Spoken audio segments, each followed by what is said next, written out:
The old people we telling me back again footy talk settings, blood. The streets are saying the mud brothers, blood. We just mudded, fam. What you telling me? So we both stink from the looks of things. Yeah, bruv. What What's going changes? on? Hey, the same as usual. Poch versus the dreaded low block, the worst rivalry in football history. It's like Braun Strowman versus James Ellsworth. Brother just ain't winning. He ain't ever winning. And he admitted it after the game as well, by the way. So he just gave everyone the blueprint on how to get a win at Stamford What did he Bridge. say? What did he say? What was the direct quote? I retweeted it a few days ago. Give me 2 seconds. I'll have it up. Right. So, here it is. Oh, Ron, I've tweeted a lot the last few days. Fucking hell. Right, here it is. We played Liverpool and Arsenal, and the team did really well. When you see this type of game like today, or Nottingham Forest, another game we lost at home, by the way, we dominate, but we can't score goals when the block is so deep. There are many bodies inside the box, and we struggle to score. But in different games, when we played Arsenal and Liverpool, the team did really well. That's why we are not worried. So he's not worried, even though the only two good Sounds like games Ollie Ball, bruv. win. Sounds like Ollie Ball to me, bro. That was us, bro. Away from home, we were unbelievable when teams left us space, bruv. As soon as people parked the bus, we couldn't get wins, bro. Mm-hmm. And now I'm a bit concerned about not just the tapped run of fixtures that we've been talking about for months, worried about the run of games after that. Because now, I don't know what we're going to do against that low block when we go up to Goodison Park and face Dycheball. But when we get Sheffield United, Wolves might come out a little bit, but they also could just sit back and play to our weaknesses. Luton, they could even do the same thing. And like, well, what are we going to do other than a moment of magic? If it's not a moment of magic from Enzo, Sterling, or Palmer, we're going to be screwed. So, I don't know, man. Poch looks like he's digging his grave. And I don't know where we're going to turn this around from. He needs to pull out some big result out of his arse. And I don't know if he's capable of it. But it's not looking good, bruv. It's not looking good. What do you think is going to happen, though? Probably just going to keep losing. He has to pull a win out of somewhere, but if he doesn't, we're going to have the conversation by Christmas, in my opinion, because where are we going to be by then? If we're being really real about things, and he only signed a 2-3 year contract. Potter got 5. And as much as the board said years, not months with Potter, it turned into months real quick with the form he was playing. True. So the same question could be asked of Pochettino, because if we don't get any results in the next few games, and then after that we don't get any results against the easier teams, where are we going to get our next few points, and where will we be in the table? The only thing that will probably save us from being in the relegation zone is just 3 worse teams than us. Is that really what we're going to be falling back on? And some of our fans are already drinking the PR Kool-Aid. Like, we become literally what we mocked Arsenal for in 2019-20. Why? What kind of PR? What kind of PR? Trust the process. Believe in the manager. Believe things will be better. Like, I will believe it when I see it. When I see results, when I see consistent improvement, cool, then I'm with it. Until then, I don't believe in none of this. I'll be real. There's just, I'm not going to blindly back it. Like I said on one of my fan cams a few weeks ago, I have blind faith when it comes to Jesus Christ, not Pochettino. Yeah, facts. Pochettino's got Jesus Perez. It's different. I don't back him. I don't back either of them until they show me performances. We've stagnated. We're in the same position we were in last season, 12th, 13th, and some people are willing to drink that in and be happy with it because we're at least in the same position. And we'll just listen to all the excuses. Every time we lose a game, it's Nkuku. If only Nkuku was here. We have 12, 13 injuries and players out, and that's why we couldn't beat Brentford at home. That's why we couldn't beat Nottingham Forest at home, Nkuku and everything. Maybe it's because our manager plays with 3 centre-backs against a low block. Maybe it's because against Forest he played with 2 forwards. Maybe it's because we put Gallagher back in the pivot when he was playing so well in the 10. Maybe that's why. Like, I get our attack has also been crap too. They also need to hang their heads in shame. But both are correct. The attack is at least inexperienced. The attack, I could at least give them a bit of time. This ain't no inexperienced manager. That's why I'm not hearing the Arteta comparisons. Even see, we just got it. Look at Arteta, though. Arteta was in his first job. Like, whether you want to back it or not, like, you could say the guy was learning on the job. So if you want to give him that time, that's up to you. This guy's job. Like, there's no learning on the job. It's just you should be the guy navigating us through this. Bar the Liverpool game, Poch has either been a secondary problem for every point that we've dropped or a main problem. So why am I backing it? Yeah, it's a strange situation because with Pochettino, yeah, I know that people use Arteta as as an example, but the thing is with Arteta, if you look at it, yeah, Arsenal were trying to kind of change the way they did things under Arteta. So as much as it was his first job, it was almost a restructuring under Arteta, and I think because it was his first job, I think that's the reason why people gave him that time. But even if another manager came in, you could argue that maybe he would have needed that time anyway. Maybe he would have needed it because if they were going to change basically their recruitment, restructure, do all of these different things, you could argue, yeah, that maybe a better manager, it wouldn't have taken them 4 years, innit? But the point is, he still needed that time, bruv. With Poch, because he's already got a reputation, by default, he's not going to be afforded 4 years. Do you know what I'm saying? Like, but that doesn't necessarily mean, yeah, the shit that's going wrong right now is 100% on the manager. It doesn't mean that because I wouldn't say 100. Because if you look at the ownership, you guys are trying to do things differently. The way you're recruiting is different. You're trying to recruit these young players instead of buying players in their prime. If this was the old Chelsea that were going out and buying ready-made players to come in, then perhaps it doesn't take as long because you spent a lot of money, but you spent a lot of money on most of your purchases are long-term purchases. Do you know what I'm saying? So this is a different way of doing things. So because of that, because you're almost like back your success, you're front loading your success in it. Like you're pushing your success a bit further forward with the way that you're doing it. So because of that, maybe long term, this might turn out to be a good thing. Do you know what I'm saying? Because all the players you've bought, their best years are ahead of them. It's That's just why a I new don't way. really have It's too just much energy on the players, though. it's a new way to do it. It's just a new way to do it. Do you know what I'm saying? Like, I think that they're finding their feet. Like, I think that what Chelsea have got wrong is they haven't been able to balance signing players for the future and players for now. I think you signed too many players for the future, yeah, and not enough players for now. Like, if you look at In Mudryk, hindsight, yeah, I can agree with that as well. I backed it initially, but I get we do need that experience with it. Yeah, you need players for now. Because if you look at Mudryk, yeah, Mudryk is a signing for the future, yeah. Even if he costs 80, 90 million, yeah, like, Mudryk ain't in his prime. Do you know what I'm saying? So, you didn't sign him in his prime. Sterling was a signing for now, but Sterling wasn't good enough. That wasn't a good signing, in my opinion. But then, you look at Enzo. Enzo's a great player, yeah, but it's still a signing for the future because he's young. He has to adapt to a new league, all these other things. Lavia, signing for the future, not now. Do you know what I'm saying? Caicedo, you can say that he's a signing for now, but he's more a signing for the future. When you go through all of these, Nkuku's probably the only signing that man could look at right now and say it's a signing for now. Jackson is a signing for the future. It's not signing for now.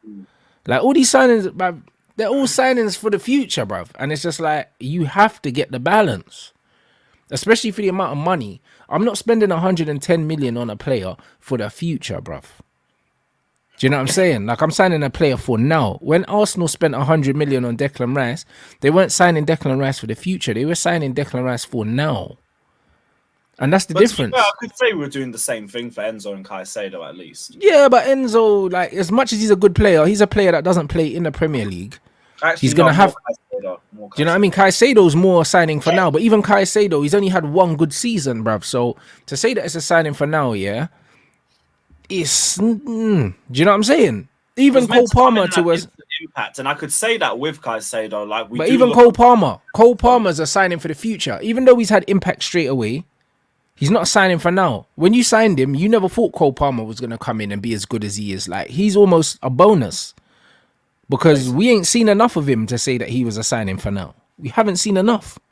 You see what I'm saying? Like, for the amount of money you've spent, you could have gone and got players that you knew were going to impact now. Like, for instance, look at the money that Newcastle spent on Tonali, bruv. And that was instant impact. I could hear that, but to be honest, we made the right moves in midfield. We're looking more up front, if anything. No, but I just mean all over the pitch, bro. They spent 70 million on a player, yeah, and he came in and impacted the team immediately. You man are spending 70 million on players like Mudryk that ain't. It's not instant impact. It's like 3 years. Like you could have spent the money better. That's more the forward line. The forward line, I agree. Like we do need some. Yeah, but that's where you're struggling because you're not scoring enough. That's the point. But if you look at the options that were there, there's only Vlahovic that we really rejected. Tony obviously had the ban, but we were linked with him all year. There was interest despite the whole under 25 thing. That was just BS, personally. Osimhen, Napoli didn't want to sell at that point, and it would have just been a ridiculous price tag if we tried to push them for it. So don't really know who's there in the striker market. So I guess I can kind of get it.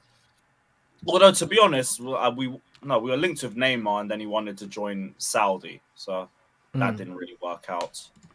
Yeah, I don't really know if there was any big names that we could have taken. Maybe could have kept João Felix. Poch didn't want to keep him. And that's what I mean. They say Maddison was too old. And this is what I'm trying...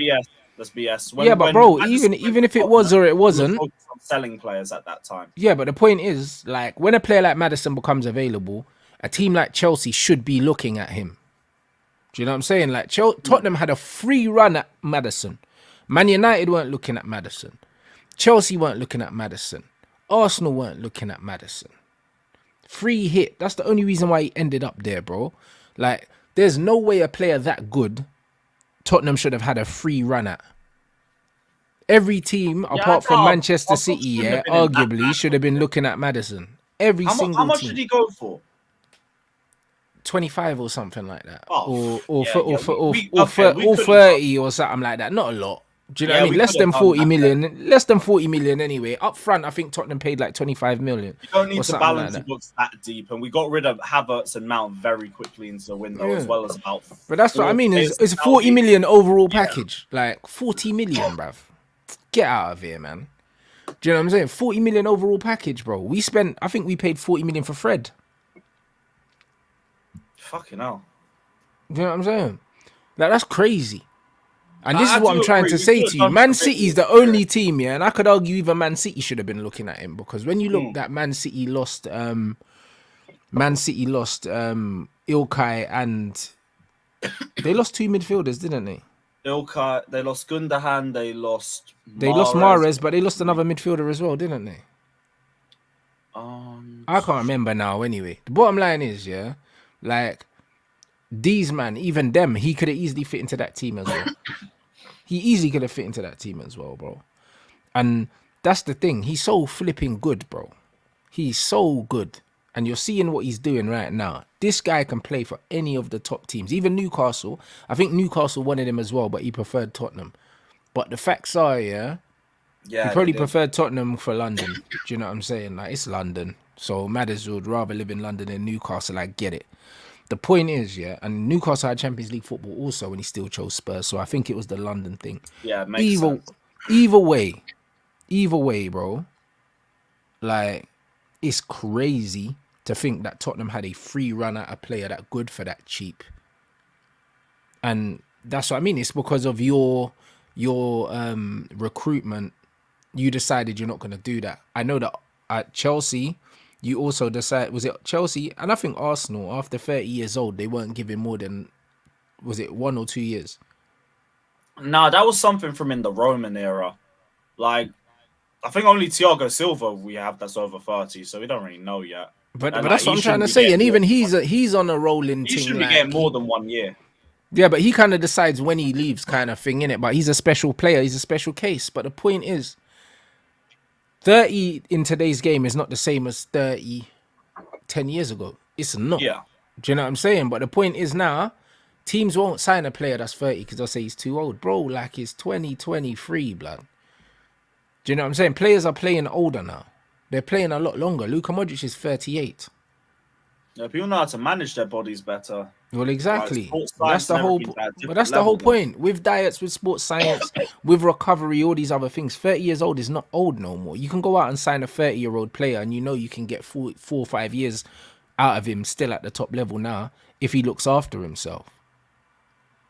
That this is the point. So this Chelsea thing, yeah, where like, yeah, I'm gonna go and I'm gonna sign 23-year-olds, 22-year-olds and put them on 8-year contracts. Yes, it's great for the long-term future of the club, but in the short term, how's it working out for you, bruv? It's not.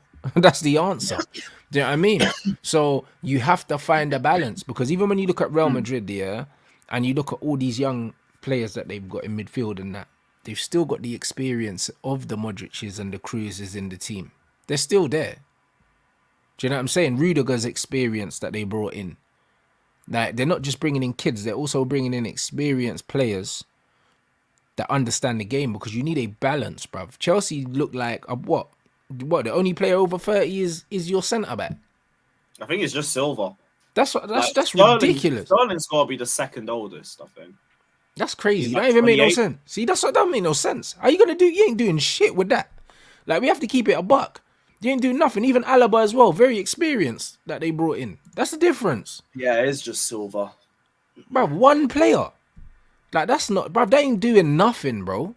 Do you know what I'm saying? They ain't doing nothing, because when things aren't going your way, who you looking for to lead you? Just Silva. Raheem Sterling. Raheem Captain Sterling's not a Gallagher. leader. Yeah, Raheem Sterling ain't no leader. Let's keep it real. He ain't no leader. The team's too young. The team's too naive, and the team's too emotionally unstable. And that's what happens when you don't have Yeah, I'd agree experienced with that. play. That's why. Because you That's see what the way happens. we play when we don't take control of the game early, the heads start to drop. When we Exactly. concede a goal, heads don't ever come back up after that. But this is it. That's the difference, bro. Like, emotional stability is important in football, bruv. It's very important, because when you've got experienced heads on, if you had more experienced heads, if you had the Lampards, the Ballacks, the Terrys, when you went 2-1 down to Arsenal, 2-1, you were still 2-1 up. When you conceded the first goal, if you had them players on, they would have managed it and you would have still won 2-1. That second goal wouldn't have happened. And that happens when you got young players that are too emotional, and they start to play to the occasion, and they start to feel things, because you were well in control at 2-0. Even at 2-1, you should have still been well in control, because Arsenal didn't have a kick until that point. Do you know what I mean? And then you're getting to the end of the game where you're thinking, shit, Arsenal might nick this now after you lot cruising. At 2-2, I was like, I'll just end the game and take the draw. Like this. Yeah. You were cruising at 2-0, and then when it got to 2-2, we're thinking that Arsenal might get a third. And that's exactly what happens when you don't have emotional. But then there was also the stability. secondary issue if we took all of our attackers off, because That I too. don't know, fitness when we play one game a week doesn't really make sense. But whatever. I agree though. Like, both points stand together. We need more experience, but a manager's decision making and his mentality isn't helping either. And both are very big problems. It's a mixture Guys, of things. Yeah, guys literally said he can't play against low blocks. He's contradicted himself by asking for patience constantly and making excuses, when his first interview said there's no excuses and we need to win now. But to And be that's- fair, do you know what I mean? You see managers do it. You seen Klopp do it as well. I remember when Klopp used to complain, saying, the other team didn't come to play football. It's like, bro, you're Liverpool. Would you expect man to come out and just roll over so you can tonk them? Do you know what I mean? I've seen Klopp complain. managers do that at the top. It's like Mourinho's tactic of, let me just try and get all the pressure put on me and taken away from the players. Which, I mean, Yeah, I but can coming out understand. saying that we struggle against low blocks, do you know what I mean? It's the same as Klopp coming out and saying, they didn't come to play football. Like, do you know what I mean? After they've lost the game 1-0 or they've drawn a game, they can't win because the other team's parked the bus. As a big Not team, really- you have to it's not expect. really set in a way to like Expect try it. and pick out the opposition though. Yeah, but expect it though. At the end of the day, yeah, you have to beat what's in front of you. When you are the guy, yeah, that is expected to win, you can't come out and say, you know what?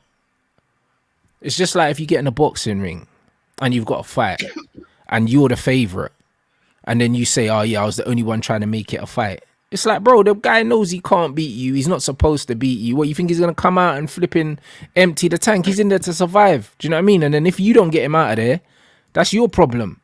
Do you know what I'm saying? You have to work out how to break down your opponent. That's the whole point. Because your opponent's not coming to make it a good fight, bro.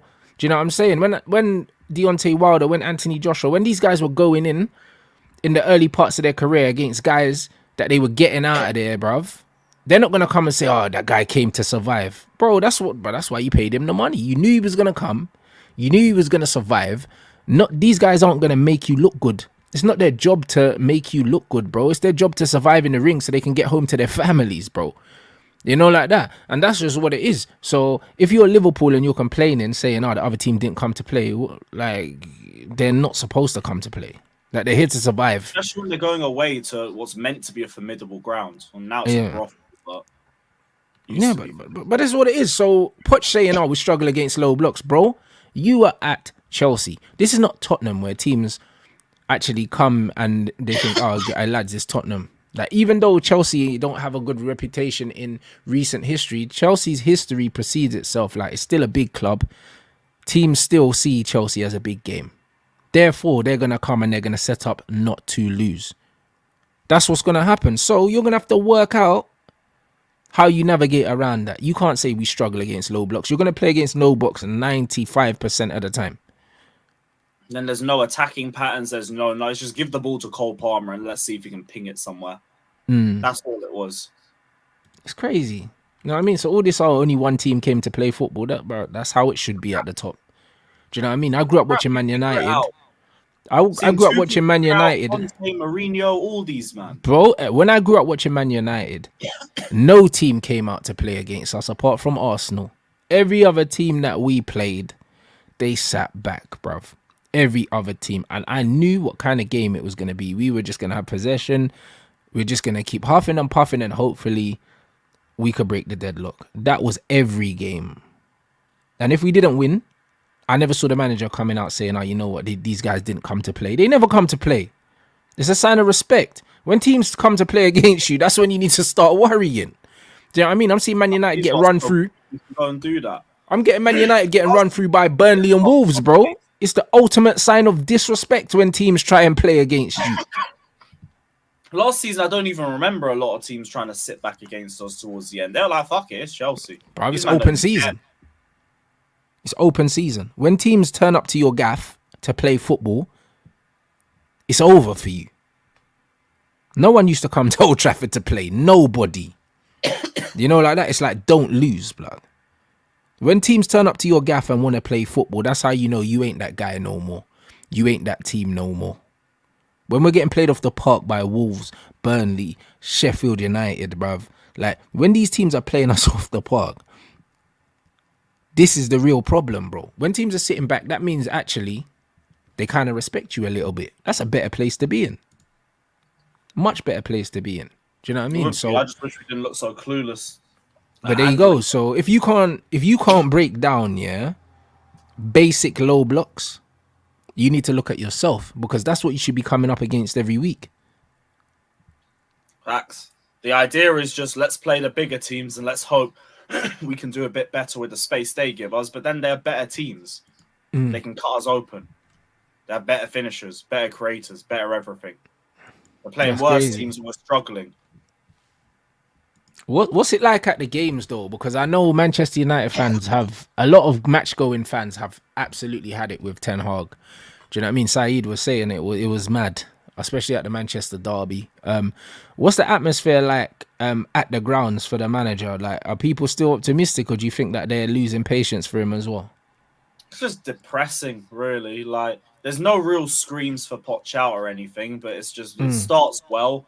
Then when we don't get a win early or a winning position, it just gets a bit more tense. Then the atmosphere dips. Then we can see the goal, and then we ain't coming back. And it's just quiet. You just hear the away fans. Like, it's not toxic. The most toxic is still sorry football. Haven't seen a more toxic bridge than that. But it's like apathy. We're just bored of it. Same crap, different week, different team. That's why we got one home win in the league this season. Atmosphere was only good against Arsenal. And then as soon as the first goal went in, straight back down because we knew exactly what was coming. Then the second goal drops. That's crazy. That's what I'm saying. Big up everyone inside. Smash up the like button, you already know. And Naz, this is spot on. This is absolutely spot on. Like, that's what I was saying about Manchester United. And just football in general, you always hear football fans, like, when you give your preferred 11s and stuff like that, say, oh yeah, but what about the legs in midfield? The legs. Bro, when you've got the ball, all that stuff is overrated, bro. I said it a million times, bro. Like, I've watched Real Madrid play games, and especially the way Carlo likes to play. I've watched these men play with no wingers, no real place at times in midfield, real technicians, bro. Like, no one was saying where was the legs when it was Modric, Kroos, and Casemiro, bro. Where's the legs? Because apparently Cass's legs are gone. Apparently he's never really had legs anyway. And then you watch Real Madrid play Liverpool off the park, bro. Who was the more athletic team? It wasn't Real Madrid. It wasn't. So when Real Madrid smoked Man City, which team was more athletic? It was Man City. Mm-hmm. So when people talk about athleticism and legs and all of this, bro, when you're playing against stubborn teams, more so, yeah, it becomes less important who runs more and more important that what do you do with all the possession that you have? Because what's the point in having 80% possession if you can't make the possession count? And this is the problem when you have a team. Can't run into anything. Well, exactly. Legs to run where? To do what? There's no space in behind, so all this running doesn't help you. What you need is you need a bit of guile, you need a bit of know-how, you need something cute, yeah, to unlock defenses. And when you look at these teams, yeah, they don't have it, bro. They don't have it. When you look at this Chelsea team, the reason why they're struggling against low blocks is because they got no real creators in the team. It's got nothing to do with lack of legs, bro, because Gallagher can run all day, but he's not going to pick that lock. He's not going to do that. And it's the same with Manchester United. When you look at Bruno Fernandes, he's not going to pick that lock. That's why losing Enzo kind of hurt us. Had a little knock. Plus. Yeah, of course that's going to hurt you because he's the only semi-creative player. But that's why when I look at a Manchester United team, yeah, when we're playing against teams, even if they sit back, we've got Martial that's not getting minutes and he's fit. Sancho's not getting minutes and he's fit. Do you know what I mean? Christian Eriksen not really getting minutes from the start, and when he does, he's playing in a withdrawn area. He's not playing higher up near the goal where he can use his creativity. We've got players like Donny van de Beek that's creative in terms of his movement and creative in terms of he can play a very good 1-2 touch game to open defenses. He doesn't play also. So when we're talking about technicality in this Man United team, our most technically proficient and our most intelligent players are not playing, and we're flooding. Yeah, that's it. And we're flooding the team with legs and athleticism and all these things, and we're struggling to score goals in attacking areas because our technical players are not playing. So the funny thing is, people can talk about legs all day. This is real life. This is not a video game. It's not a video game. If you do not have real creators to create chances, you struggle.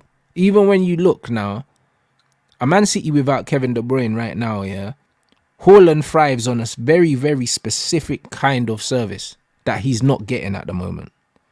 And when you look at the amount of goals he scored last season compared to this season, is because the volume of chances being created for him has dropped. Like, it's not rocket science. He didn't become a worse finisher this season. It's because he's not getting the ball as frequently as he was getting it last season. That's all it is. So when you look at it, missed 4 or 5, he'd still get another 4 or 5 and get a goal or 2. Now it's like he missed 4 or 5. That's it, bro. But should have buried one of them ones. That's it. Because against Man United, he should have had 4 or 5 goals. He managed to get 2 goals at Man United and missed 2 what I would call sitters. Do you know what I'm saying? That header at the back post was a sitter. The 1v1 is a sitter because when you're a world-class finisher, you're meant to score those. Mm-hmm. Do you know what I'm saying? Those are sitters by his standards. So it's one of them ones where he's saying he's not converting this season. He's missing loads this season. I can guarantee you that if you look at big chances missed last season, Haaland will probably be in the top 2 or top 3 in the Premier League because usually. He was top last season. But there you go. The players that score the most always miss the most. CR7 was the same. Salah was the same. Son was the same. Players that score the most goals miss the most chances. You know why? Because the players that score the most goals have the most chances to score goals. That's how football's always been.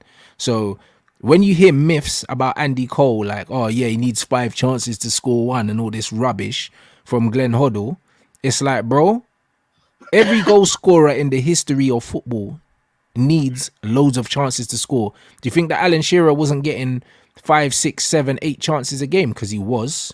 Because Solano and them, man, as soon as they got the ball, they were just lumping it into the box. Shearer was throwing himself at everything. So for every one goal that Shearer scored, he was missing 5, 6, 7 chances. He was. So Haaland is not a worse finisher than he was last season. He's just getting less chances, bro.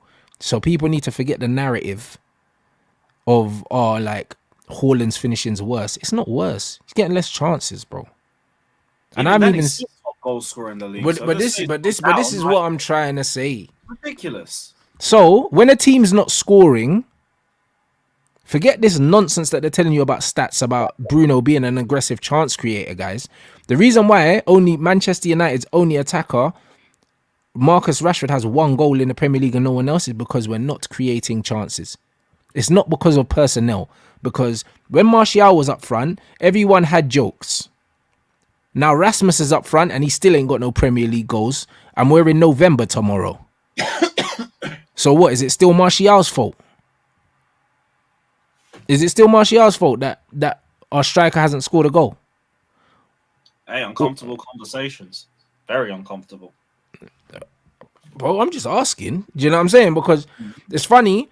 When I was defending Tony, it was like, you're always defending Martial, this, that, and the other. All right, cool.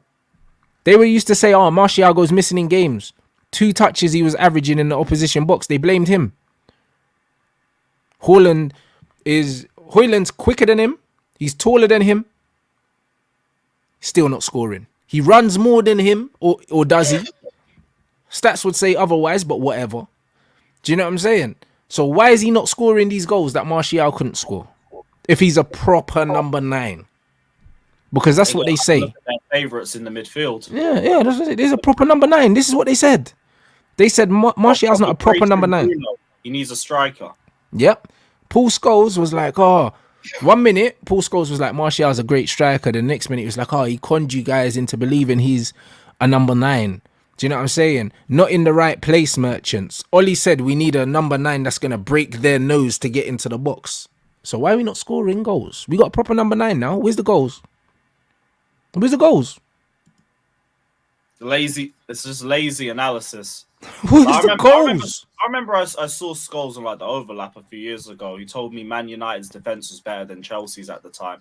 Said he rated him. I think he said he rated Maguire over Christensen and all of that. And then you guys lost 4-2 to Leicester and conceded more goals in that game than we've done the entire season up until that point. Listen, Paul Scholes, he bites toes, bruv. This guy don't know what he's talking about. That was the best UCL winning defense in 25 years, by the way, when they won it. This is what it Apparently, is. man like Maguire was better. Bruv, he's a waffler, bruv. Do you know what I'm saying? And this is the problem. And this is the absolute problem. That's it. We need a striker that can smell goals, bruv. But then Haaland scores for his country, can't score for Man United. But we're still blaming the strikers because it suits the agenda to blame Tony. So what's going on? Without the supply line, there's no goals. So as much as man could talk about Jackson and stuff like that for Chelsea, and a lot of these guys think that, you know what, if Chelsea get a proper number 9, it's going to change your luck. It's not going to. Like, it's not going to change your luck because overall, you're not creating enough. There you go. And here's the thing. Everyone will always bring up the stats and everything and how the stats say we actually do make a lot and we got the most big chances missed in the league. I watch enough Chelsea. I don't need stats. You're creating more than the goals you score, but you still need to create more, bruv. Exactly. Like, I watched that Brentford game. I saw Sterling have 1 chance. I saw Cucurella have 1 chance. I saw Jackson not be in the right position once or twice. And I'm meant to be told, okay, that's enough. You should have buried those chances. We should have finished them. No, like, let's be real. Like, the Sterling finish wasn't great and everything. Jackson's movement in the box needs to be a lot better. Why do man act like we make about 15, 20 chances a game and we just miss them all for fun? No, we don't. We barely do. I see enough times when we have the ball on the edge of the box. It's like Gallagher to Caicedo to Disasi back to Gallagher, back to the left wing back. And I'll try whipping across, doesn't go anywhere. They hit us on transition, we get it back, and it's the same crap again. Yep. It's a bit of both. We don't make nearly enough chances, but hey, just because the stats sheets say that we do, everybody wants to blindly believe it. No, I watch football with my eyes. But this is what I'm hate saying. stats argument. I'll say that someone's had a bad game, and then someone will come into my chat and say, "Oh, but Thiago Silva had this many passes completed and blah blah." I don't care. I do not care. I'll And make this my is own the thing. judgment based on how I've seen the game, and that's it. Exactly. Do you know what I'm Fuck saying? your stats. Sorry. No, that's cool. Like, man saying they had 16 shots, 2 on target. Well, there you go. But the thing is, yeah, where were the shots from? There's no context. How many Do you were know what I mean? blocked? But that's what I'm saying. Because, bro, when you look at this Sterling, yeah, Mudryk and Palmer, they're not really goal scorers. But guess what? They've all got in common. If they played for Man City, they would score goals. Because Sterling scored a lot of goals for Man City. And guess what? It wasn't because he was a good player. It's because Manchester City, yeah, created a lot of chances in areas where there was a high probability that he could find the net. Because Sterling's never been a good finisher. So when you look at those things, yeah. There is one chance. Well, there you go. And when you look at Liverpool, for example, yeah, you look at their attackers. The reason why they score a high volume of goals, yeah, is not because they're amazing finishers, because most of them aren't. Most of them aren't. Do you know what I'm saying? When you look at numbers, Mo Salah is probably a 5-to-1 ratio finisher. He is. It might be more than that. Do you know what I'm saying? When you look at Nunes as well, he's probably a 5-to-1, maybe even a 6-to-1, bro. None of these men are like what you would call absolute world-class finishers, bro. They're not. But it's their high volume, bro. Liverpool create a lot of chances in the box, bruv. And in areas where they've got overloads of a 2v1 or a 3v2. Back post, Yotta gets into areas where you can score loads of what people call tap-ins. But that's because Liverpool put the ball in these areas. Sterling City. But that's what I'm saying. Sterling at City, back post. Sterling's probably scored some of... Well, Sterling's right up there. Second post goals. Look at the goal that Foden scored against Man United. Tapping. Ball comes across they're queuing up. Do you know what I mean? How many times did Chelsea create those opportunities? How many times did Man United create those opportunities to score tap-ins? When's the last time Man United have scored a tap-in, bruv? It's genuinely once or twice a game where I see a moment where it's like someone could have been on the end of that and it would have been an easy tap-in. But I only say that once or twice a game.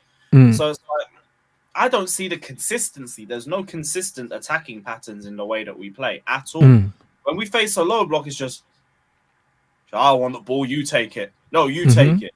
No, you take it. Then someone has to try and whip it in. Eventually, Cole Palmer's just like, hey, just give me the ball. I'll do something. None of you bums can do it. And then no one's there on the end to finish the 1 or 2 chances that he makes. But so this is what I'm saying. Cucurella for not bearing his chance. The fact that Cucurella was meant to be one of our most potent attacking threats in the first half says a lot. Says a lot. But this is it, bro. Been in them positions. Bro, this is what you just need to look at. When you look at the teams that are scoring all the goals, yeah, look at the kind of goals they score. Do you know what I'm saying? Mo Salah's not scoring 25-yard thunder strikes, bro. Look at the goal that Dalot scored the other day against Sheffield United to win us the game.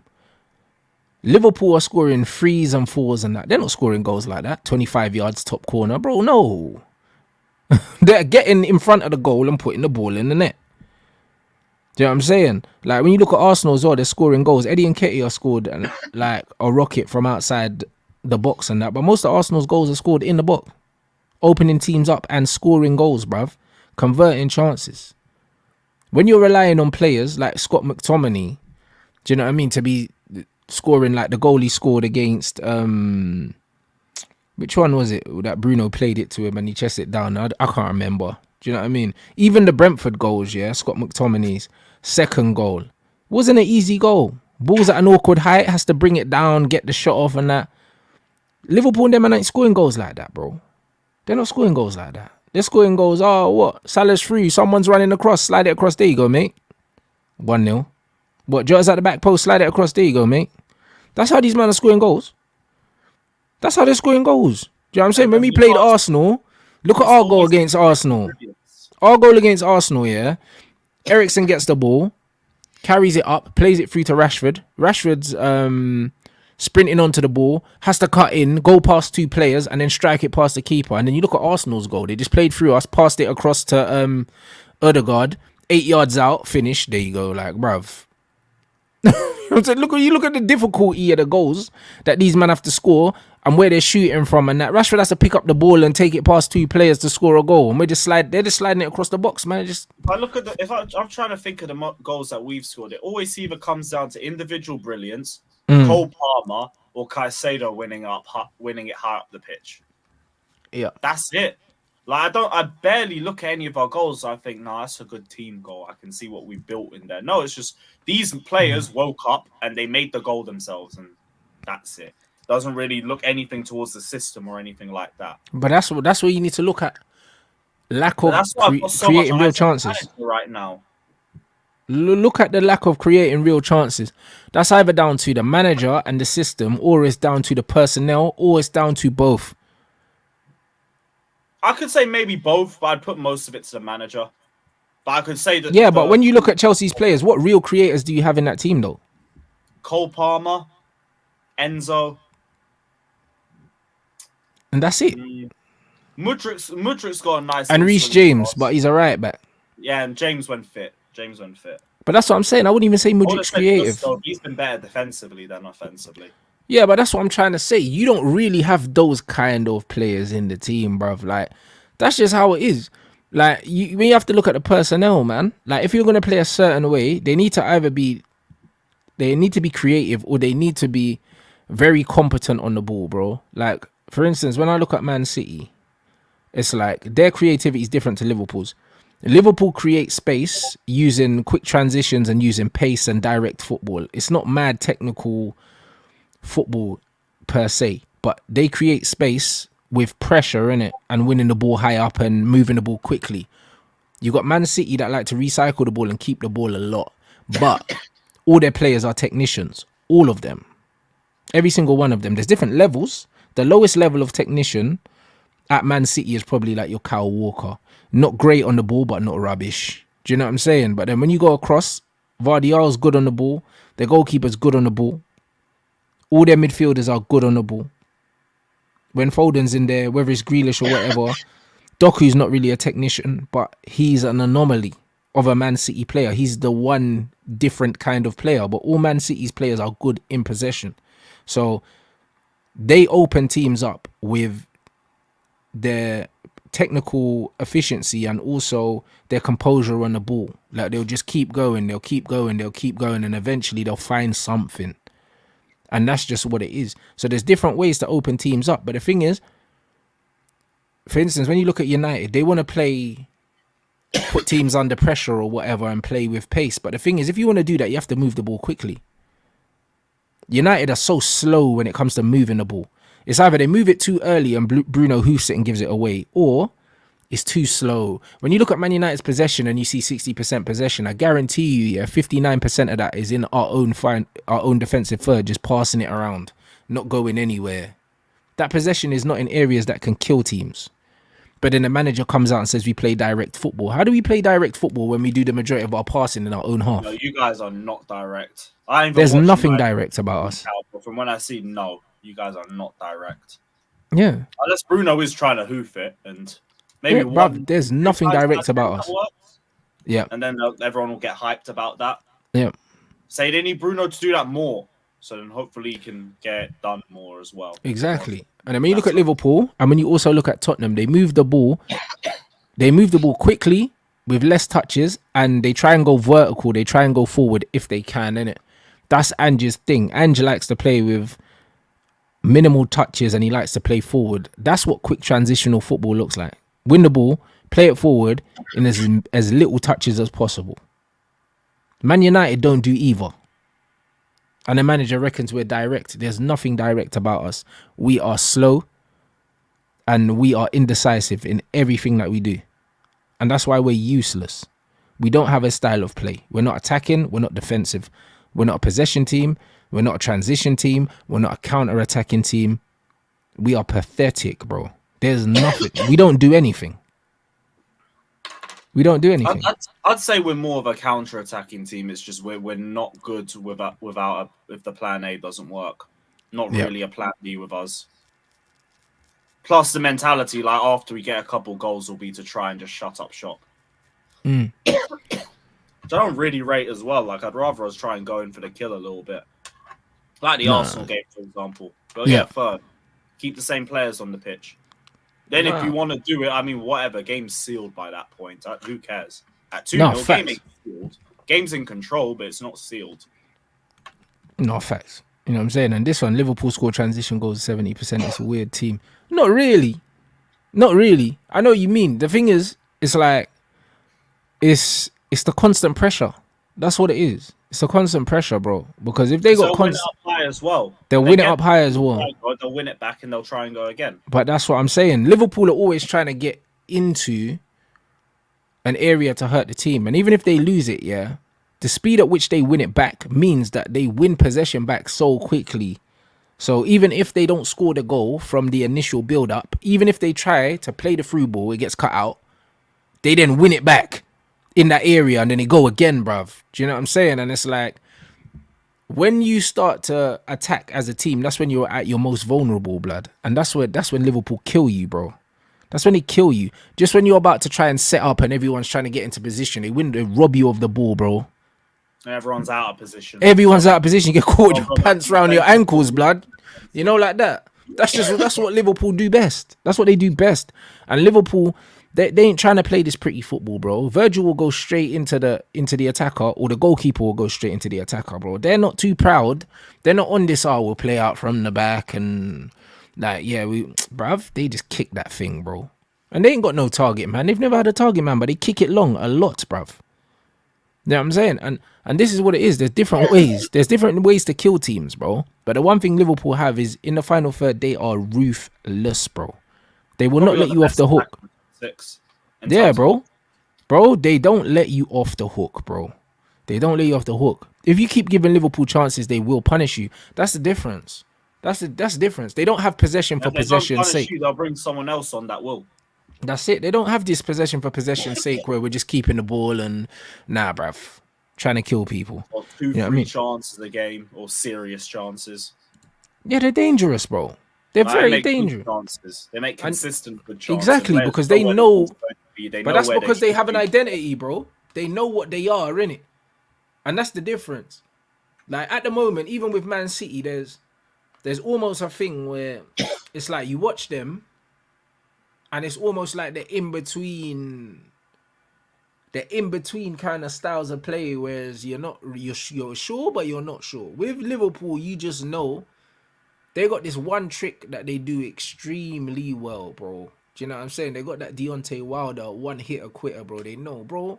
Man might not have a jab, might not have footwork, but bro, man's got this right hand that's gonna send you to another galaxy, and that's what Liverpool do, bro. They just got that knockout punch, bro, and it's like they set up for that knockout punch, and 9 times out of 10, teams walk onto it, bro. Like it's very hard to defend against what Liverpool do, bro. Like it's very hard. Like with Man City, they're saying, because KDB's not there, they don't look the same, but bro, this is why I say players win games. You see what I'm saying? That's why it goes back to the experience argument with us again. We need a bit more of that experience too. You need more experience. Players win games. Players win games. That's it. A lot of credit goes to managers and stuff like that. But I would argue, yeah, the biggest strength as a manager, like I said about Ten Hag, is picking your best players. And how you set up the team as well, yeah. Yeah, but bro, even how you set up the team, yeah, comes secondary to picking your best players. Because if you pick your best players, a lot of the times, football players are smart enough to just know what they have to do to a certain degree. If you have your best players on the pitch, and especially if you have good players, there's only so much coaching you really need to do. Like, how much coaching is Carlo doing when he's picking that team? He's picking that team, and they're going out there and they're playing, bro. Carlo's not micromanaging these players. You see him on the touchline, he's not like that, bro. He's chilling. He's there with his arms folded, just raising his eyebrow, blood, just watching the game, blood. Like, he's watching the game like us. Because he's picked the right team. And the players know what they need to do. So, all of these things, yeah, a lot of the problems that we're seeing at our clubs can be remedied by the manager picking the right players. And also using them in the right way always helps. Always helps. However, just pick your right players. Because as we've seen with good players, even if they're not playing in a position that they're comfortable in, the amount of times when Pogba is at the club, yeah, that he either played an amazing pass out of nothing, yeah, through to Rashford or something like that, or like when we played against Tottenham that time and he came off the bench and he won a penalty. I can't remember who fouled him, but he cooked someone, bruv, and they fouled him. Wasn't that in the FA Cup? Yeah, I think so. He came off the bench, won the penalty, and stuff like that, bro. Like all the goal he scored against Fulham. Where he I remember one time we bodied Dembele and hit a perfect cross to Sanchez. To Sanchez, yeah, that was in the FA Cup. But then there was one where I think in the league he came off the bench, won a penalty against Spurs or something. Lockdown. I think that was a lockdown. Yeah, bro. Like the amount of times he done individual things to win us games. Like you can't coach that, bro. That's just individuals winning games, bro. And that happens a lot in football, bro. That happens a lot in football where individuals just win you a football match, bro. Exactly. And the more you have these individuals, the better it is. Do you know what I'm saying? That's just how it is. And when you don't have these individuals, you look at Chelsea, when you wanted to see out the game against Arsenal, when you conceded that one goal, you didn't have the characters on the pitch to stop it from being 2-2. Yeah, because I remember when we had the old guard, that was like the peak in terms of having individuals who just knew what to do. You didn't need to coach them. That's why Abramovich could sack a manager mid-season, be like, all right, put the assistant there. Whatever, we don't care. We know what to do. Can't do that now. You know what I mean? Because most of these guys are robots and they're very, very limited players. Do you know what I'm saying? And that's just exactly what it is. That's exactly what it is, bro. So there should be enough players, yeah. At top clubs, there should be enough good players that they should be able to win you games. The problem is right now, you look at Chelsea, they don't have enough individuals that can win them games. You look at Man United, they don't have enough individuals that can win them games anymore. That wasn't the case before. When you looked at Chelsea before, you had John Terry who could pop up with a header. Do you know what I'm saying? You had Lampard that could pop up with a goal, Drogba that could pop up with a goal. Depends on how far you want to go back, bro. You had goals all over the place. No, it was ever Lampard, Drogba, Ballack, Essien. Even Ivanovic could pop up with a goal. Do you know what I mean? David Luiz was popping up with goals. Like all these guys are popping up with goals, bro. And now when you look at this Chelsea team, yeah, who are you looking at and saying, yo, these man can get me a goal? Now we're relying on Sterling. There Sterling, you go. Jackson. There you go. This is the problem. It's the problem. You look at Man United. You look at who can get you a goal at Man United. Not Anthony. Rashford sometimes, and most of the time, no. Do you know what I mean? Hoyland's meant to feeding Hoyland, and you guys don't do it enough. Hoyland's meant to be the goal scorer, but he's only scored one. Well, he scored none in the Prem. You could say Rashford whenever he decides to wake up. But there you go. That's one guy, bro. Casemiro can get us goals. Do you know what I mean? From midfield. Bruno doesn't really score. Bruv, where we getting? Bruv, you see what I'm saying? McTominay. That's where we're looking. We're looking to Scott. So that's the only thing you can look to McTominay for. That guy gets like 10 touches a match. Bro, but this is the point, does a little ghost thing. Like, who are we actually looking at? Do you know what I'm saying? Who are we looking at to get us goals, bro? And that's what it is. And if you ain't got players, if you ain't got the individual players to get you goals, then you need to have a great system in order to kind of overshadow the fact that you don't have the ballers, bro. All these guys are just robotic. You know what I'm saying? It's dead, bro. It's dead, bro. And that's where the money should be spent. We spent, 100 million on Anthony, an attacker that doesn't score. 65 million on Mason Mount, a midfielder that doesn't create or score. And what, we don't think that that's part of the problem? That's crazy. That's like, well, next window is going to be important for us. I know we're looking for an experienced striker. We're looking at a centre-back and a left-back as well. Experienced. I don't really get. But how many experienced strikers are there in the game that are available right now? Well, right now it's just Tony. I heard Osimhen's meant to be our first choice, but good luck getting him in January. Yeah, Osimhen in January, unless he forces a move. And even then, if he forces a move, the price is going to be absolutely brazy, blood. Yep. Wait until that guy's got a year left on his deal and the fee is somewhat respectable. There's no point going now. Right now, it's going for Tony, and you can go for it, but we look like the 2 out of 10 in the club right now. I don't see why we'd get him. He could go literally anywhere else in England and probably be better off. That's crazy. Man said. Well, I think it's just going to be us and Arsenal. Maybe Tottenham, if they feel like they got the balls for it. I think I've it'll heard just be you lot. I think you'll get a free run at Ivan Toney. I don't think Arsenal. it's will more bid for him. Tottenham fans talking about it, if anything. To be Bruv, they fair. want I don't think Sancho. they To can be do it. honest, they want Sancho, and I think that they might end up getting Jaden, bro. I don't think they're gonna go in for a striker. I think they'll go in for. That depends on if Ten Hag lasts till then. Ten Hag won't I be don't there. think he will. He I won't be hope there he in lost to a January, Chelsea game at least, but like that can be the final nail. And bro. stuff. There's rumors that he's trying to go back to Ajax, bro, and he's trying to get sacked and that, bro. But I think that's just wishful thinking. Honestly, I think that the door is open for him at Ajax, honestly, and he's probably I think he's doing the looking Conte, throwing his Yeah, toys out. I think he's looking over there now and saying, you know what, bruv, do you know what I mean? And then he'll come out and blame the club when he leaves, like the managers always do. But ultimately, yeah, Ten Hag, out of every manager that's been at Manchester United, he's the manager I feel sorry for the least because he's the one who has had, he's had the most handed to him on a plate, and he hasn't done anything with it. So. Yeah, man. Good riddance to that bald fraud, man. He's saying, would you switch positions if you could? Nope. At least I I know would. we're calm in the long term. You Yeah, guys, I would you rather guys be. go I would places. rather be Chelsea. I'd rather be Chelsea with a stable ownership that I know are going to spend money. Young players that have their best days ahead of them. When you look at Man United's team, it's aging. It's not good. And we've got a lot of dead wood on big contracts that we can't get rid of. So I would 100% rather be Chelsea, bro. We had that argument last week, and I already conceded it then.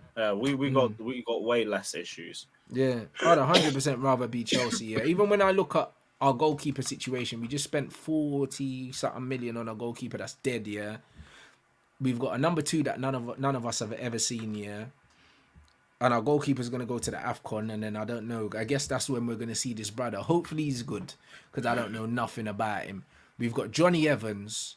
We've got that bum Harry Maguire that we can't get off the wage bill. We got Luke Shaw that we can't get off the wage bill. Do you know what I'm saying? It's crazy. We got Bruno, who's our captain, that I'd love to get rid of. We got Rashford on 350 that we can't get off the wage bill. Do you know, bro, like, it's crazy. We got so many things wrong at our club, yeah, in terms of the players that are there, how much money they're on, Scott McTominay's of this world and all these guys. Bro, do you know what I mean? You don't need the Bowley clear out. That's what I'm saying. We Get need a everyone proper gone. clear out. Like, Get we just everybody gave gone. Garnacho a Start new again. deal, I think. Gave him the number 17 shirt. He's going to be a long-term Man United player. He's not good enough. Like, bro, when I'm looking at Manchester United right now, bro, we got a lot of problems, bro. Do you know what I'm saying? We got a lot of That's why I don't problems. blame you for signing out already, man. I've already seen it. Yeah, it's crazy. Man Save saying yourself Spurs the fans stress. don't want Sancho. That's not true, bro. All the Spurs fans I've spoken to want Sancho. If you're talking about the ones online, to be honest, Spurs fans don't know what they want, bro. They don't win stuff. Do you know what I mean? So they don't know. They're just happy right now. Bro, Spurs fans don't Man, they're know just what good content. players look like, really. You know them ones there. Like, the best teams they've ever had never won anything. So Just it's give one them of them some ones. pictures of Ange for the day and they're happy. That's all they need. 100%. Do you know what I mean? All the Spurs fans with sense. Do you know what I'm saying? They know Sancho's a good player. You know what I mean? So, like, it is what it is, bro. But Yeah, them man he'd don't still know. get into their team, wouldn't change their dynamic or Hey, nothing. bro, he walks into their team, bro. Do you know what I'm saying? He walks into their team, and he's one of the best players in their team as soon as he lands. Who's going to be beefing? Richarlison on the left. Yeah, Oh, no. come on, broski. Oh, no. You know, like that, bro. Like, it's one of them ones. He rolls into that team. He's one of their best players easily. So it's one of them ones where he would be a great player for them. And it's one of them things where it'll be interesting to see what happens. But let's keep it a buck. Like, them man, yeah. I'd say still keep an eye out for that one, though, because if Ten Hag leaves, then suddenly he don't have to go. He doesn't have to, but if I was him, I'd go anyway. That's fair enough. You know I've what I mean? seen this one. I'm so shocked that this has come out as soon as Poch came out and said he wasn't really too sure about our targets for this season. Now Chelsea have had to come out and give the old little briefing saying the target is still going to the Champions League. Well, make sure the manager's still aware of that, because that's not what he said. It's looking mad now.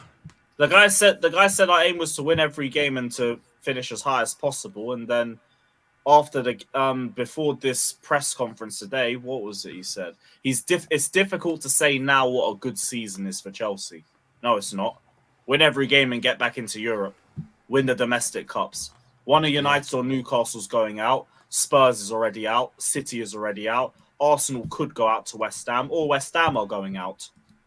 So there's a very good opportunity there. I get Newcastle might still be there, or you guys. Liverpool might. They might still play each other. Might not play a single top team till the final. Go and win me that Carabao Cup. Yeah. Because like I would never have taken Conference League at the start of the season. But I mean, if we're going to win the Carabao Cup and be guaranteed Europe, I would say that probably gives Poch a little bit of time as well. Even in spite of all of that. Even though I still demand more. I want us to try and at least get back into the Champions League. Give it a serious effort. Even though we conceded too many points now already, in all honesty. We could be 17 points behind Tottenham if we lose on Monday. This is it. Nah, it's crazy. It's just crazy. Man said Sancho doesn't track back, so I don't know, manager, who can take that laziness. What are we talking? You know how many wingers don't track back? Lewis, you know how many wingers don't track back? All of them, bro, because we're not in 1990s, bro. Most wingers do not track back now because the system doesn't require them to. So this myth about wingers tracking back, bro. When's the last time you seen Mo Salah at right back? It doesn't happen. That's when the last time. Because he doesn't need to. Because the systems don't require wingers to track back, bro.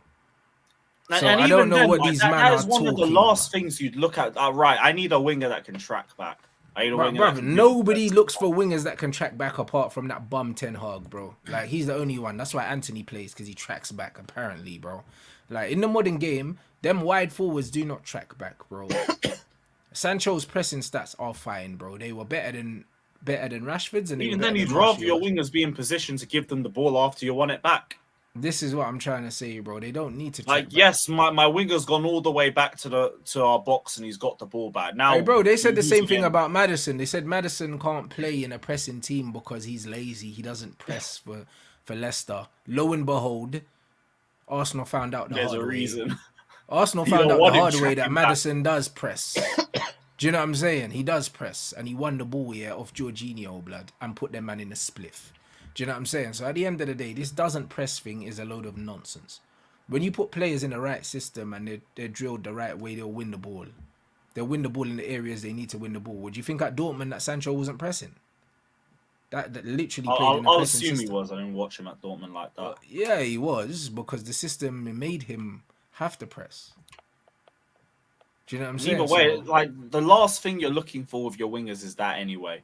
If your guy does the dog work, then that's a bonus. I want to know what their technical quality is saying. Bro, pressing is about positional awareness. Pressing is not about necessarily just intensity. Because if you press with intensity with the wrong body shape, all you do is waste energy and make it very easy for your opponent to just step past you. Bruno's a prime example. That guy presses like a maniac. When's the last time he's actually won a tackle? That's something Gallagher's got a lot better at. Last season was just aimless running around. Now it's like at least a bit concentrated. He's being smarter with it. And he looks a lot better as a result. But this is exactly what it is. He's right. That must have been a troll comment. No, but these guys just don't know ball, though. It's not a troll comment because nobody calls Rashford lazy, bro. This guy walks around more than any other player in the pitch. He's pulling out challenges. I remember Sancho pulled out a one-header. These men wanted him executed. Rashford's pulling out of challenges every single game. No one's talking about it. Rashford literally just negates anything Ten Hag's talking about in terms of standards and everything like that. He's constantly one of your worst players, bro. Because that's the guy who came out and backed. He plays for himself, bro.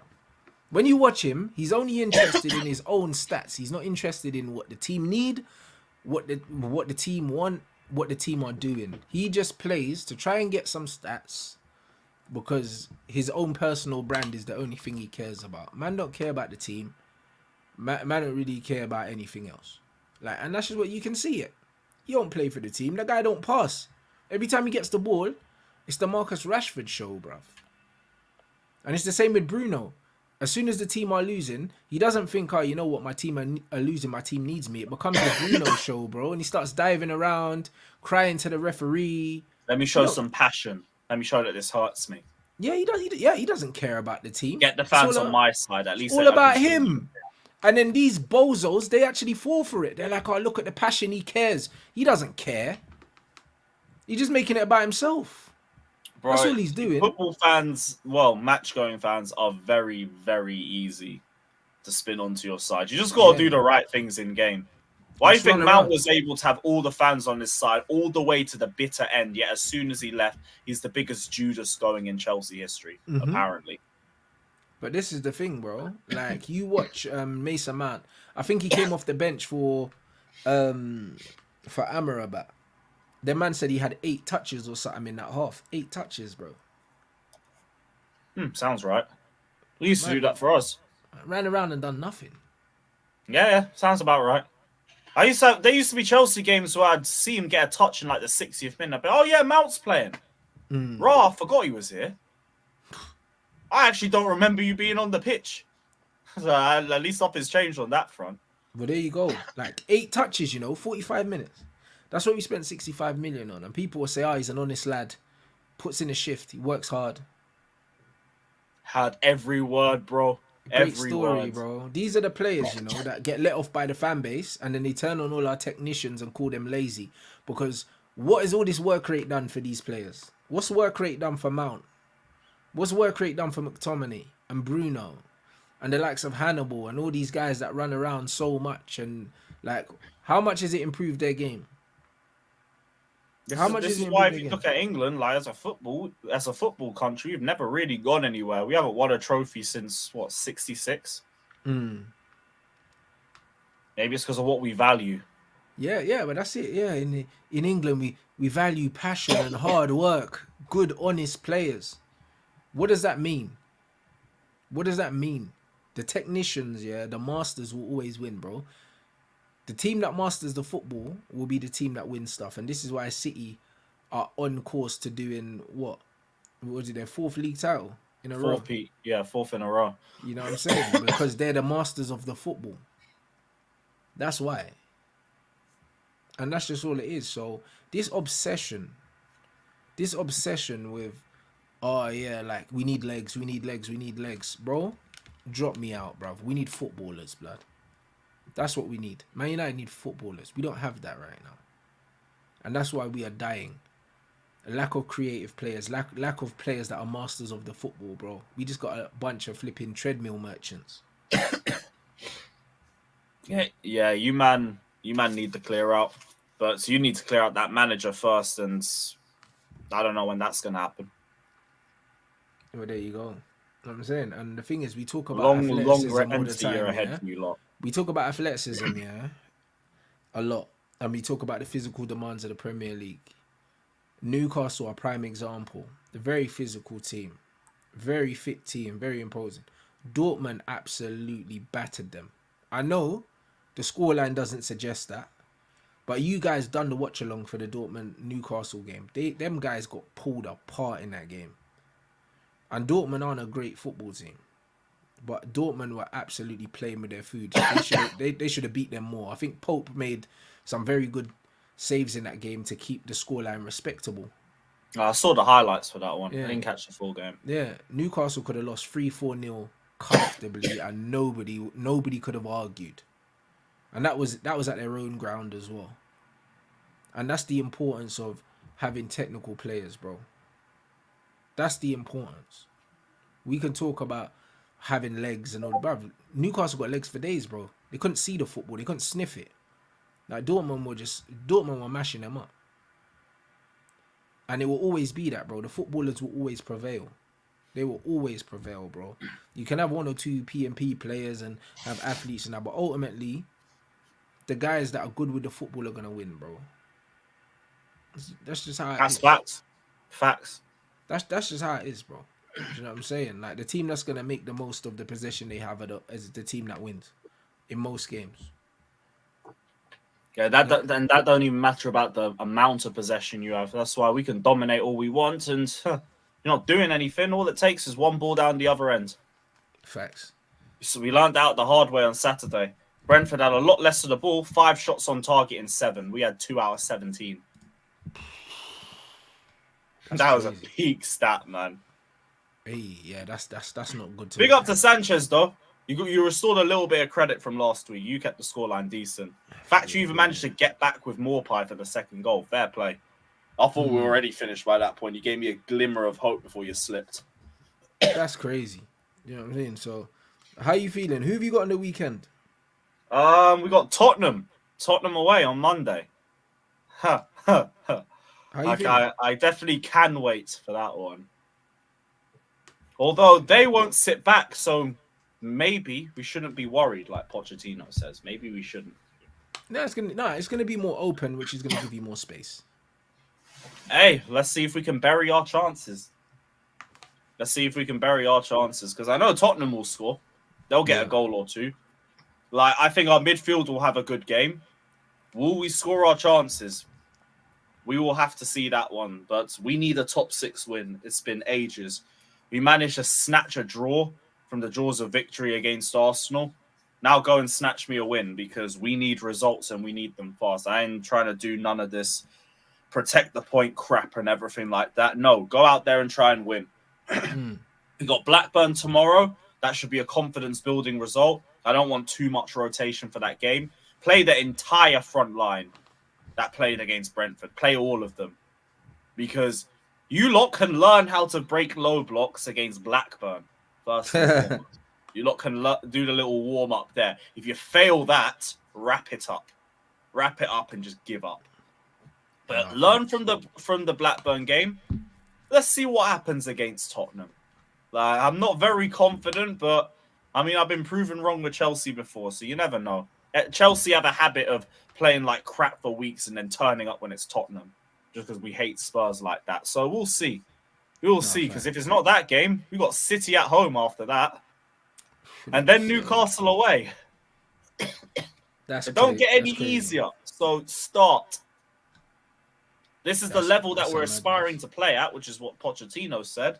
So no excuses, no ifs, no buts, no, we're playing the top of the league and everything like that. No. Hurry up and get some wins and stop wasting my time.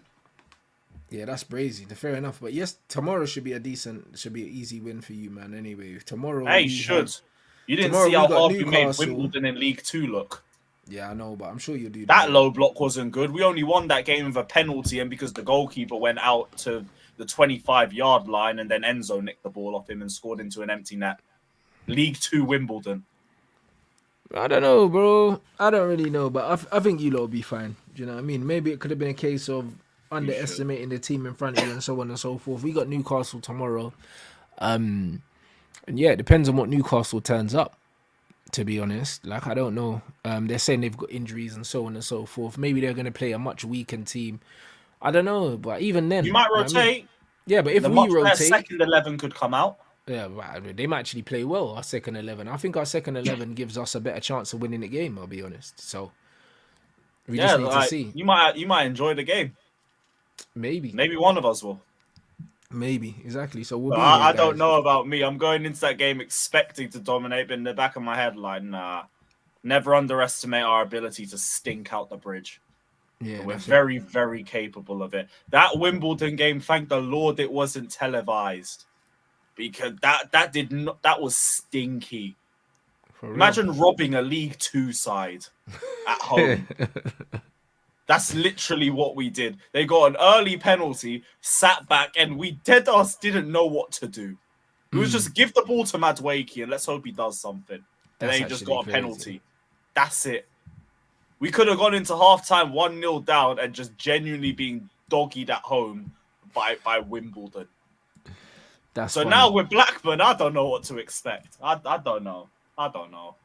We're going to find out, guys. On my life, we lose to Blackburn, I might sign out at that point. Because that's our best chance for a trophy gone. What's the point? Facts. That's our best chance for a trophy as well. So, I don't know. Obviously defending it, but we ain't going to do shit. If Newcastle do what they're supposed to do, they knock us out. And then it's Newcastle-Arsenal on Saturday, so... I'll probably be watching that, guys, to be fair. And obviously we'll be back here tomorrow night for the watch-along. And people asking me what I think of the Feyenoord manager. Listen, I'll never trust a Dutch manager again. I'll be real. I'll blame you. Know what I mean? I'll never trust one again, bro. I don't care how that sounds. You know, like that. Van Gaal was the truth. Do you know what I'm saying? He was the truth, blood. Do you know what I'm saying? And we lost him. And all these other guys are just frauds, bro. This is just what it is. So, no, thank you. Like, we're not going there again. we're not going there again, bruv. So yeah, I don't rate him. He's a fraud as well. They're all frauds. If Poch fails, I don't want us to go for none of these Tottenham level managers again either. Says what it is. I see Tottenham fans talking about how the mentality's changed. I wonder who instilled the past mentality. That's it. That's it. Do you know what I mean? These managers, you see these old school managers. Oh, what I would do to have Sarri back at this football. The managers, the Van Gaals, the Sarris, the You know, the most toxic Chelsea was when Sarri was in charge.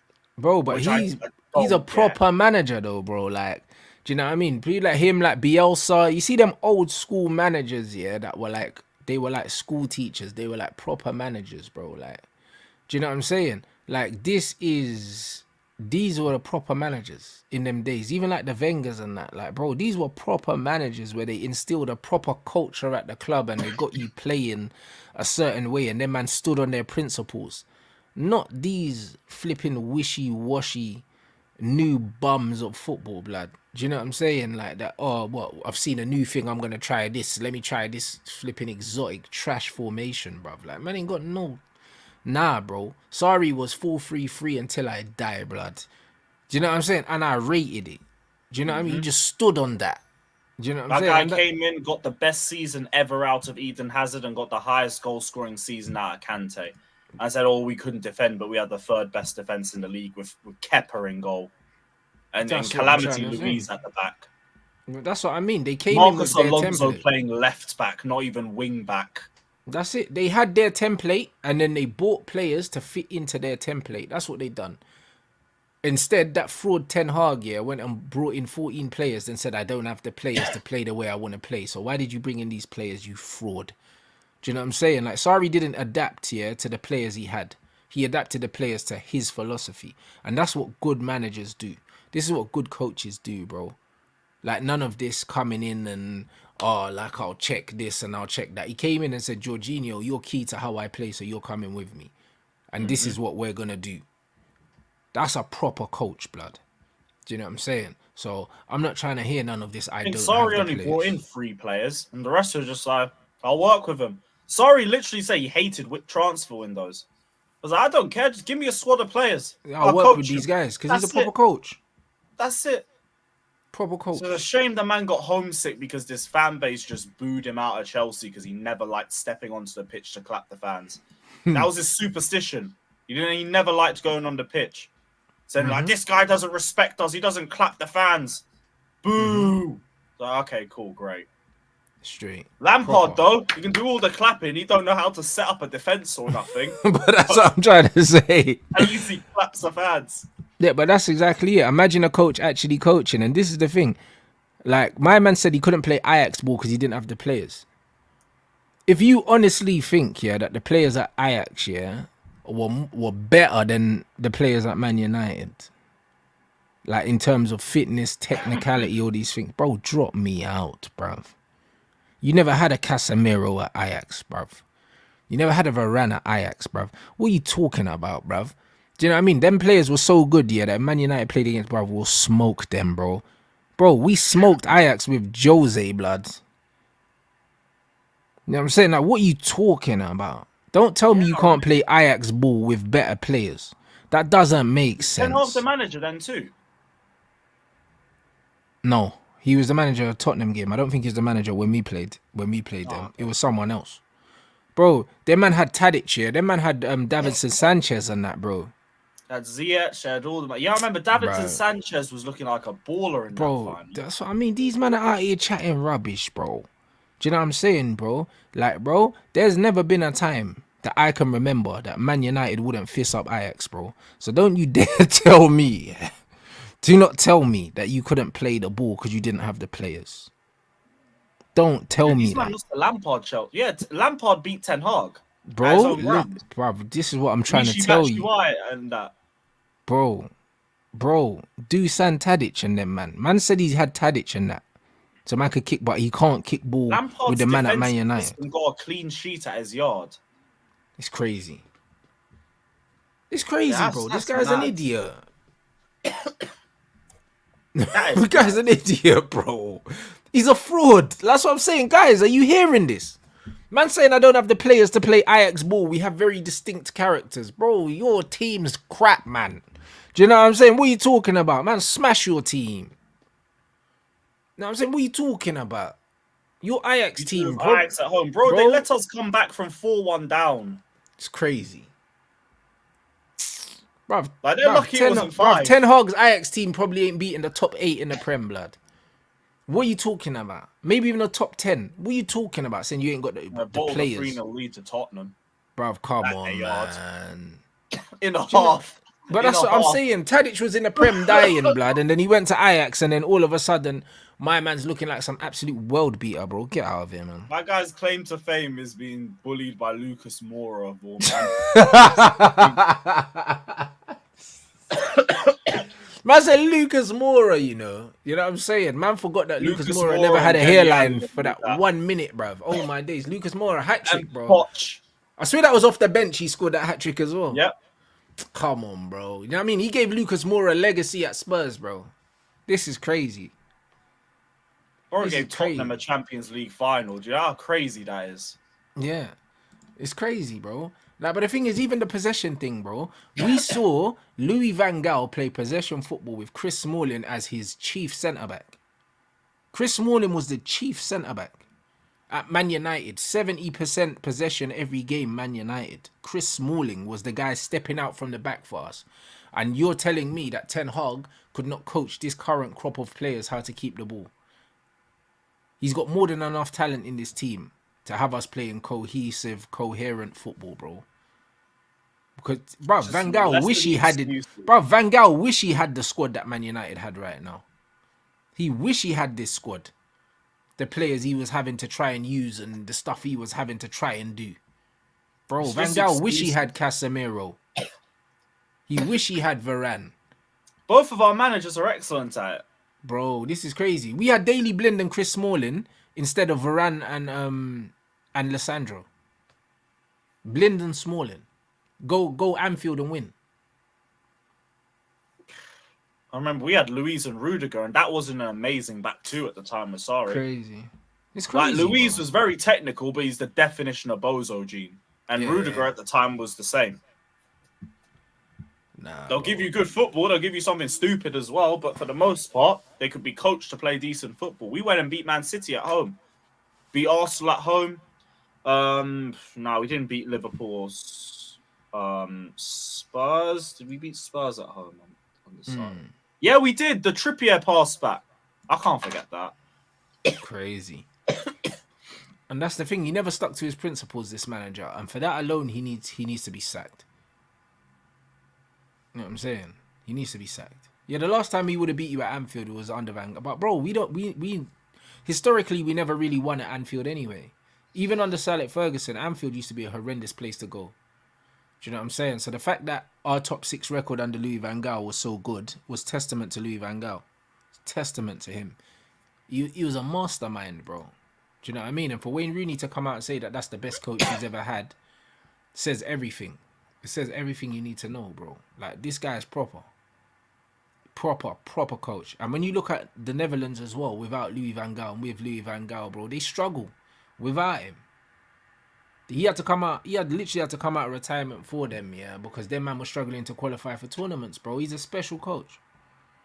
He's super rigid.